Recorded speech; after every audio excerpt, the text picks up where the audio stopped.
You won't find another person on planet Earth that loves country music more than me. Country music is one of those genres that has always been about real life, and for like the real working people, it's got heart. I fucking love country music.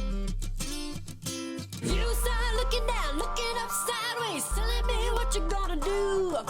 Back it up, take it all, keep it up. Singer-songwriter Kacey Musgraves is quickly becoming one of Nashville's biggest stars. At the 2013 Country Music Awards, she won Best New Artist, and her major label debut album, Same Trailer, Different Park, won 2 Grammys, including Best Country Album. The Academy of Country Music agreed and named it Album of the Year. She's shared the stage with some of country music's biggest stars, but Kacey has definitely had her share of controversy in the country music world. She's just a true original in country music. The way she dresses, the way she writes songs, the way she doesn't care about people's opinions. I think that is a really courageous place to be for a country artist. Hi! Hi. Oh my God. Hayden. Oh my God, I was hoping you were gonna bring your microphone. I don't go anywhere without this thing. I brought you a cappuccino. Thanks. And hold on, your famous Dude, sunglasses. those are my fave. Guys, Yes. strays like Kacey. They're as big as this car. So. Oh my God, Yay. I'm so excited. I know, me too. Let's just go on a little drive in your toodle. hometown. I know. I like it. I'm so excited. I know. It's kind of crazy. You came on a snow day.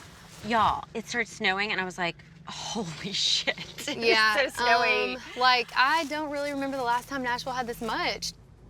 I do like to just kind of aimlessly drive around the city, like especially if I'm like listening to new mixes or something. And sing into your karaoke And just microphone. yeah, annoy the hell out of everybody that knows me with it. I can't stop. Like it's an addiction. Was it a Christmas gift? To myself, I was a little buzzed and I saw this thing. It was like gold karaoke mic, $35, and it was like you can sing karaoke anywhere. You know, be a karaoke star. And I was like, this is for me. So I ordered it. I actually ordered 2. So what you're saying is you bought me one. Yeah. Oh yeah. It's at the house. Kacey, how long have you lived in Nashville? Let's see. It was the end of 2008, almost 2009. So Okay. what is that, like 10 years ago. Isn't that weird? You were 19. Yeah, I was 19, about to turn 20. You were 19. And did you think you were so smart and you knew it all? Or were you like scared Oops, to be there in goes a... the mic. I'm just gonna put that back there. We can- Oh, so sorry. She just It'll be just fine. dropped the It'll mic. be fine, and I hit you in the head, so You it's dropped cool. the This is mic. going really well.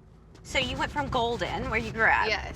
which was like population 400. Like so small. Yeah. So tiny. Tiny. Then you moved to Austin. I did, yeah, because Austin's about 3.5 or 4 hours from my hometown, so it was like just far enough to where like if my parents didn't freak out over me wanting to move there. Right. I left home and I was 17. Do not mistake that for me saying that I don't completely appreciate where I'm from. It is humble, it is real, it is full of love. I love it so much, and I have the utmost respect for where I came from, and I'm very thankful for it. But I always knew, no matter what, that I had to get out. And I think that's really important, like, no matter where you're from. I mean, if you grew up in the most affluent family in the biggest city in the world, you know, with the most money and the nicest cars, like, you need to get out of that to see, like, another dimension of the world. I got a gig at a booking agency. I got to, like, advance shows for other artists and, like, I don't know, just call venues and, you know, print out riders and stuff like that. And I was just like, man, you know what? I just need to move to Nashville. I really wanted to get into the songwriting like circle here. It was the best move I've ever made. I rented this house sight unseen, and it was very interesting, I'll say that. Lots of characters, lots of stories. It just inspired lots of songs. It's a really formidable time in my young adult life, but I love it here. It's so nice. You've probably seen it change like a crazy amount. It's so crazy, but it's so good. I love all the new energy and people coming in. Yeah. It feels like it's much more open-minded than it used to be. Yeah. 'Cause when I was growing up, I was like, I am out of here, and I am never coming back. And now I'm Screw like, you. Yeah. oh, I can't wait to come back and move into my house. Oh, that's cute. I know. Yeah. It's sweet. That's and there's really some fun. things that are like old school and really fun. that just have stayed the same. Yeah, like kids just with cardboard boxes that they're going sledding Yeah. on their cardboard box. That's so cute. Obviously, we're on Music Row right now. Still a lot going on here. Okay, on Music Row, Uh-huh. do people really come down here? And is this where they sign their contracts? Is this where they go write This music? is where, I would say, yeah, the hub of the Nashville industry is as far as like, where am I going? I I can't. don't know. There's Belmont over there. Yep. We're on Wedgwood now. Yep. We're headed towards Hillsborough Village. Cute little shops. But where is like Wait, what are we looking Church for? Street? Why can't I ever think of where to go when I want to freaking go there? Church Street. Well, Pancake Pantry's over there. Yes. We'll go over to the east side, which is where I live. It's a cute little part of town. I got a house there last year and just been working on it, fixing it up. And you just got married. Yes, I did. Congratulations. Yeah, it's 2 months in. We haven't killed each other yet. Great. So, we've made it a long way. Do you think the first year is the hardest? Well, you don't. I mean, you Well, haven't gotten to the I'm second in year it, yet. but also my first year, we're gonna be gone from each other, like touring. Wow. We're gonna have to figure out how to make that work. I'll be on the bus a lot next year, which is why I want to get a bus dog. I really do. But, What's a bus dog? Like, is that a oh, particular kind just of dog? like something like really chill that would be a fun little companion on the road. I don't even know where I'm going. No idea I where don't- you're going. I'm like, Now we're in like Now I'm the like- industrial weird part. Sorry about that. Okay. well, I never come down to Charlotte. No, There's this is Church Street. Yes, see, I knew. When you first came out here, did you already know people, songwriters here and stuff? I knew a couple. Radney Foster was one who's like a big deal in Texas. He kind of took me under his wing. His family would like cook me dinner. Do you remember like a moment that was like your breakthrough moment? So my little sister took my photo, and my mom helped me put this like little demo CD together. And I have like a really chubby face. And yeah, I just took it around to like all these publishing companies, and I was like, hey, like I'm a new voice in town. If you need a demo singer, like I need the cash, and I can sing my own harmonies. And also, these are songs I wrote. So it was like killing two birds with one stone. It's very word of mouth town, as you know. Everybody knows everybody. How many years before it kind of clicked for you? I'd say 5. 5. But I mean, like, I was a songwriter first before being an artist. So about a year after being in town was when I got to write for a job. And then I just wrote for like 3 years, every single day with different people. It is very intimidating, but also because it's so intimidating and because there's so many people that are in line wanting to do what you want to do, you have no excuse not to be unique and like as good as you can be. You have a new album. I do. I'm so excited. I'm so pumped. It's called Golden Hour, and it's really representative of this really pretty time in my life right now. Just like the end of my 20s, you know, getting married, meeting the right person, and him like just completely changing and opening up my world. I mean, I always write about real life, but I've never written love songs ever. And because I've always just been like, those are cheesy. Like, I do not relate to that, and that sounds so emo. But like, I just haven't really related to it. So this album's a lot different. Wow. It's kind of Bee Gees inspired a little bit. In some Really? ways, Sade a little bit, maybe some Neil Young thrown in there, but it's still me. I think when people hear it, they'll just be like, oh, this is just like a different color, a different side. When I was little, I wanted to be a country music singer. You did? Did I ever tell you no, that? I love that. I wanted to be Dolly. When I was 6, who I was like, doesn't? I want to be Dolly. And so then I would go to acting class and I would go to singing lessons, and I worked so hard at it. And then one time I was 13 years old and I went to this acting singing camp. There were probably 100 of us. And I got up and I started singing something. I can't remember what I was saying. They were like, you. Stop.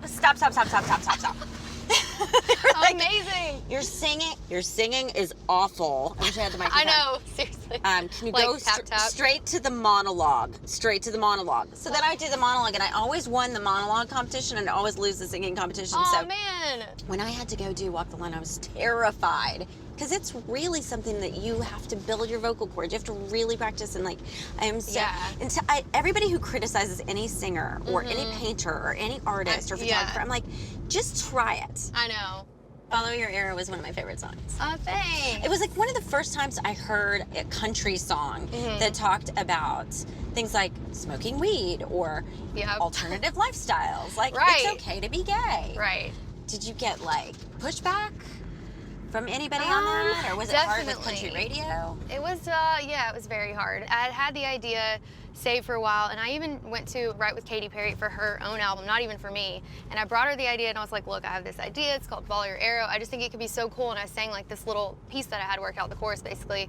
And she was like, dude, I love that, but it honestly sounds like something that you should say. You should save it for yourself. Right. So I'm really glad she said that, and I was like, okay. So I saved it, and I went back to Nashville, and ended up finishing it with two of my really good friends, Shane McAnally and Brandy Clark. I just loved it so much, and it's kind of an unintentional anthem. I had to go into the label and be like, hey, I wrote this song last minute, and here it is. I want to put this on this album, and I'm really excited about it. Like, what do you think? And they were like, well, you know, probably people are gonna hate it. Like, you're gonna go down kind of in flames in the country world. And I was like, look, I'm fine with that. You know, this is something I want to say. And Yeah. there's like all kinds of country people out there, you know? I mean, Yeah. like, there's not just a certain group of people like that, you know, we need to be singing about or singing to. I mean, it's everybody. And I think about like, you know, the kids that I grew up with, or, you know, these like little kids in these, you know, small towns that are just coming to terms with all that and are like freaked the hell out because they don't know how to tell their parents or like whatever. And they've never heard a mainstream person say that's okay. Especially in that genre. I mean, I can probably count on one hand the number of times that I met someone who I knew was gay, like growing up. We didn't talk about it growing up. Yeah. Oh my gosh. And it wasn't like my family was shut down about it, but it was just nobody talked about it, which is another form of being shut down about it. It's always made me feel a little bit guilty that even in high school, I wouldn't say that I like ever myself like made fun of like someone that was gay. I can just think of this one guy in particular. I didn't like stand up for him when everyone was making fun of him, and I mean I kind of like laughed too, but I truly learned from my mistakes and like who I was, and I got like really proud, like loud and proud about like just trying to set my own record straight, you know? I love that. You know what? All you can do is say like, I made a mistake, I'm a human being, and like, yeah, I learned. If you go back to the roots of country music and look at Willie Nelson or Hank Williams or Jimmy Rogers or whatever, they were singing about real shit. Yes. That, you know, divorce and heartbreak and Johnny losing Cash their job. sang at Folsom Prison. Exactly. I mean, he was singing out Outlaws. I mean, country music is supposed to be for real people, and so I just had to feel like I had to kind of just remind everybody about that and be like, I'm just doing my job as a songwriter by taking these things that really inspire me and injecting them into my songs, and you can like it or you don't like it. You can follow your arrow or not. I don't know. It's so great, and just sort of blew open a bigger conversation about what is country music and what is modern country. And exactly. Although I saw somebody tweeted you something so mean the other day. So mean. Hold on, I have to read this tweet because it is so mean. I'm not going to say what her name was because she doesn't deserve to have her name read.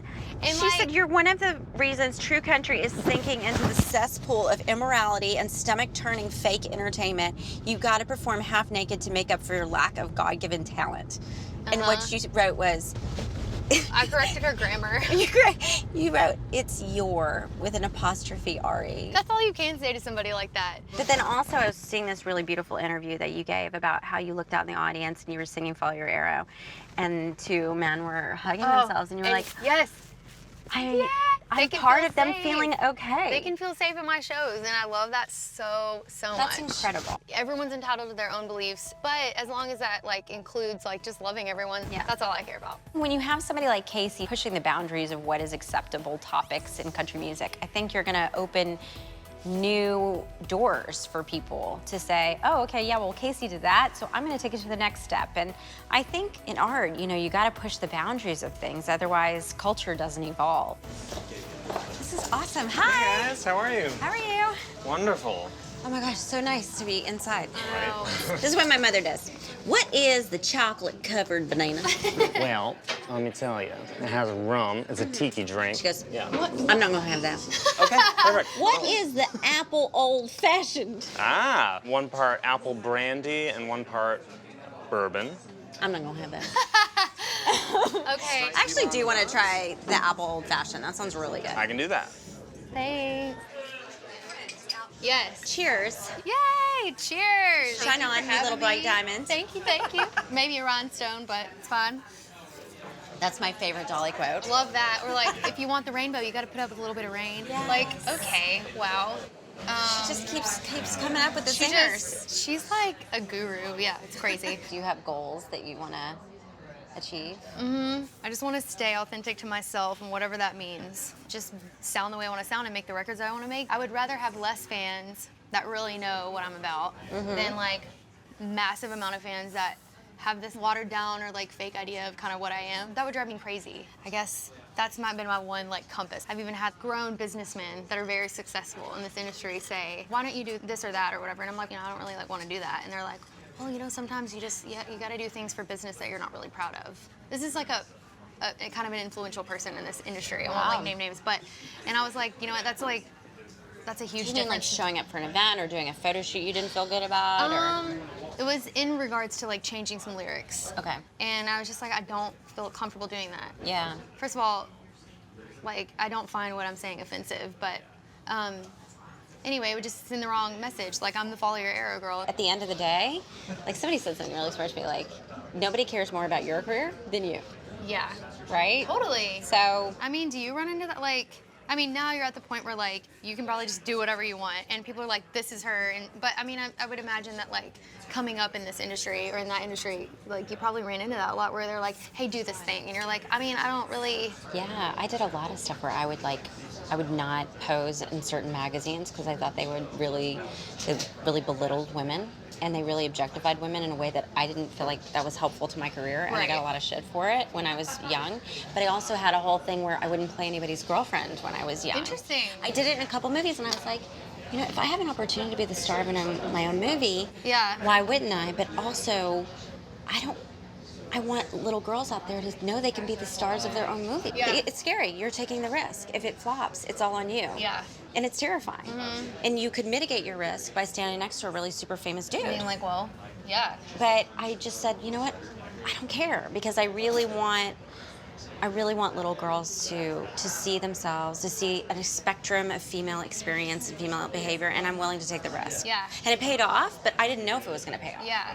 And I did a bunch of movies. Like, I did some movies I'm really proud of, and then I have some movies I'm like, Yeah. ooh, that was Like, a real wait a stinker. minute. And people go, That's like, okay. I love that movie. I'm like, ooh, it's a real Damn. bad movie. That's so But funny, though. you know what? I back to like what we were saying. Like, I have respect for people who just put themselves out there, because there's a lot of people who aren't even willing to try. Yeah, this is very true. They're just scared. There's a fear in that. We don't want to offend anyone, especially if you're a female. Like, Right. you know, we don't want to offend anyone. You got to sing about like this. You have to have this kind of tempo or whatever, and just kind of make everyone pseudo like you. And then you can put edgier stuff out there. And I'm like, okay, well that's bait and switch. Like you're Right. tricking people, and it sounds so damn cliche, but really, truly, only going with your gut is the best compass that you can work with. I mean, someone that has always inspired me for damn sure would be Loretta Lynn. She had big old giant balls, big old country balls, and she got banned from radio stations, and she constantly wrote about things like birth control pills or like whatever it was that at the time was like, oh no, you can't really talk about that.